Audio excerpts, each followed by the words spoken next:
All right, welcome. You're here talking with Joe and Brad with BS with Joe. It's BS. Joe.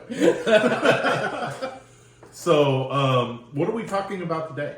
Today we were going to talk a little bit about the legacy media and how things have changed. I'd say even over the last 40 years. Because I know that, like, when I was in high school, I didn't trust the legacy media. You turn the news channel on, you knew they were lying to you. Yeah. And that was in the 80s.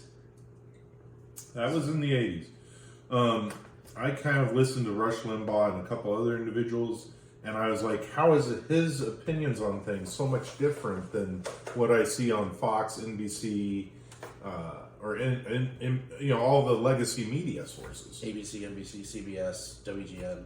Yeah, Fox. Well, even Fox. Fox didn't have news really until the 90s, I think, or something like that. Right, yeah, Fox was the UHF channel. Yeah. Yeah. You got to be my age to know what a UHF channel is. Right. But, and the legacy media, they've been lying to us, and why, I don't know. Unless it's something with government or the fact that they have a lot invested into different candidates. That's possible. I mean, the thing is that when a story breaks, okay, you have let's say you have a snippet that comes out that Hunter Biden's laptop was Russian. Mm-hmm. This is Russian collusion. Okay, so that comes out on CNN. Within 24 hours, every single one of those legacy media outlets has put the same story up verbatim. Mm-hmm. Word for word. Which means they're being fed their news. They're not going out and finding their news. No. They're told this is what the news is. Right. And with me and Joe, what we're doing is we're going through all these different media sources that are social media sources like X, YouTube, Rumble, Instagram. We're even going on Google News and other things. iHeartRadio.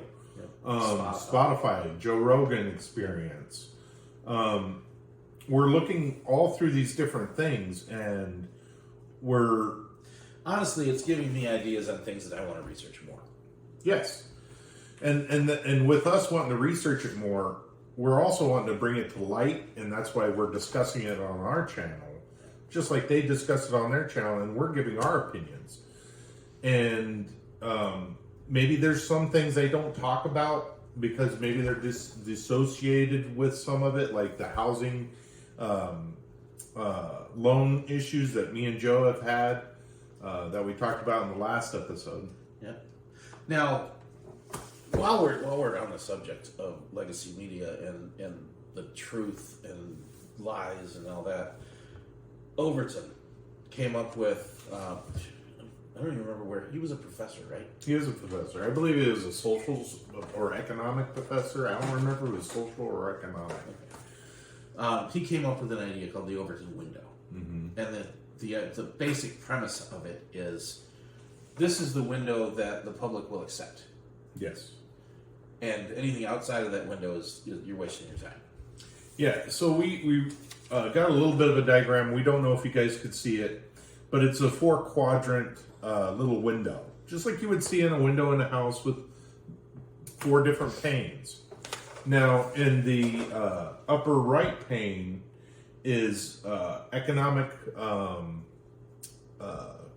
conservatism, and lower, all the way to the top is the authoritarian. Yeah.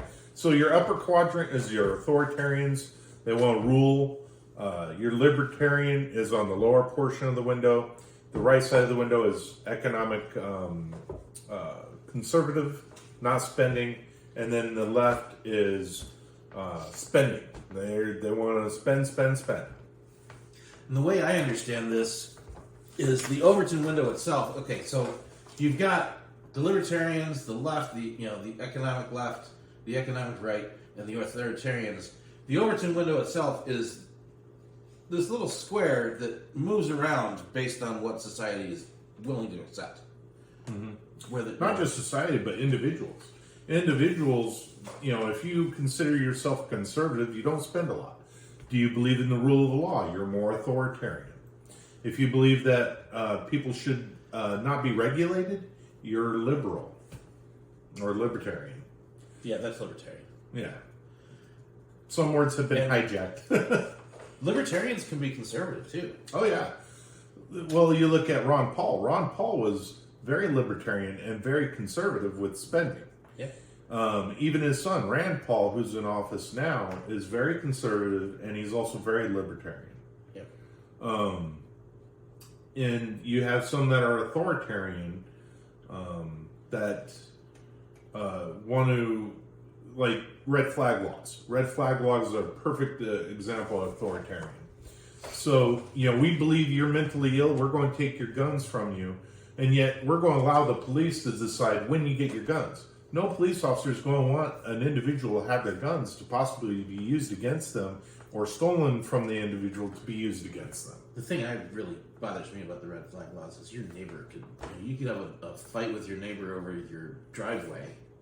Right. Or a property dispute, property line dispute, and he calls up and gives you a red flag. Yeah.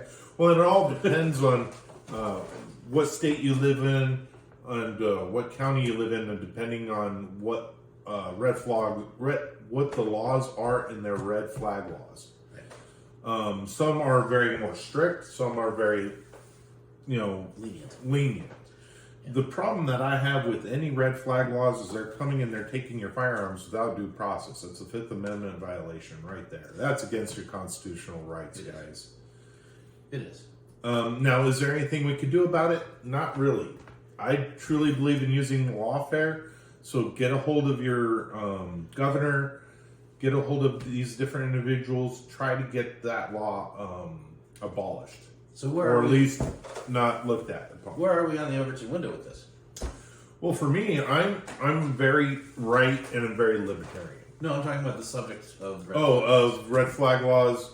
It's very authoritarian, and would it be liberal or conservative? See, with that, they're not. Is it center? It's not. It's more center because that doesn't have cost involved, unless everything has cost involved. Yeah. Well, the cost in that is the cost of sending the cops out and then lawfare and tying up the courts. Lawfare is expensive. Yeah, but that also goes with authoritarian and liberal. Right. Now, what we're talking about with economic left and right is kind of like spending bills. So, if let's say they want to campaign for every individual have a safe in their homes for their firearms so they could secure them. Right. That right there is going to be heavily expensive. It's going to spend a lot of money, and it's also going to be very authoritarian because they're telling you have to have these safes in your home, and they're going to tell you we got to come and inspect your safes to make sure you're using them properly. Now, I know those aren't laws in effect, but I've heard individuals talking about Fourth Amendment problem? Oh, yeah. Oh, yeah. Definitely Fourth Amendment. All right. But the Overton window isn't something you can control. It's not. But the media, and this is why we were talking about the media earlier, the media can sway. They try. They try. Which is why we're saying that the media is trying to steer the public, and we've had enough of it. Yeah. Well, and let's talk some extremes here. What would be on this window is communism. Communism would definitely be in this window. It would be very authoritarian and be very much for the spending side at first. Right. Then it would be very conservative.